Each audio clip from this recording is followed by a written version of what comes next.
Hi guys, get ready with me. This is Bare Face Sunscreen. Diba? Parang napapakinis na yung mukha mo. Concealer tayo dito sa my under eye. Sa sobrang pagmamadali ko, hindi na ako gumagamit ng lip blendy or yung mga sponge, beauty sponge. Kamay na lang yung ginagamit ko. Okay naman siya guys. Hindi naman siya nakaka-apekto sa makeup natin. Ang kagandahan ng Maybelline guys, Maybelline Fit and Concealer. Madali lang siyang i-blend. Like hindi siya nagsiset agad sa skin. This is matcha latte. Sobrang ganda ng contact lens na to. As in, hindi talaga siya mabigat sa mata. Tapos, ang nipis niya talaga. Ganito guys, maglagay ng contact lens. Ayan, madali lang naman. Siyempre, hindi mo talaga naka-video ka eh. Ayan guys, so stop ko yung video kasi pag naka-video ko tumatagal yung ano. And so cream blush tayo. Hindi pala to cream blush. Serum blush. Ayan, so magpa-powder tayo. This is pink blush. Grabe na talaga. Pag ino-open ko tong powder na to talaga, pumilipad siya.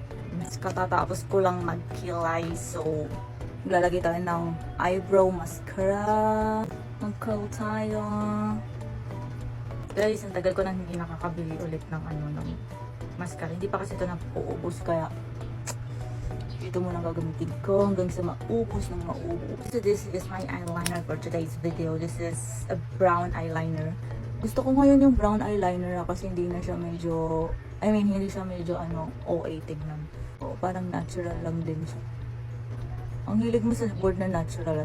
Kahit hindi naman talaga ito natural. Hindi siya masyadong like bongga, kaayo. Ganun.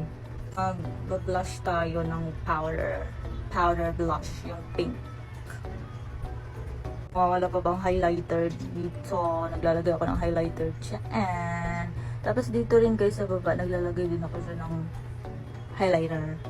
And dito rin guys, naglalagay ako ng highlighter dyan. And dito rin guys, dito sa my nose. Nakalimutan ko nga palang mag-eyeshadow ng konti lang, yung light pink lang.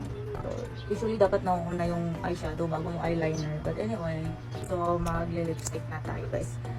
Guys, be careful pag gumagamit kayo nito guys kasi tumatalsik siya. Kasi natalsikan niya yung aking pantalon. Ayun. Hindi ko siya nasuot. Nalabhan ko pa. Buti na lang yung naka-tide ako. Di ba parang nag-sponsor? Kaya mag-tide na.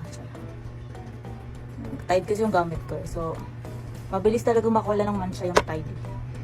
Kaya ayan.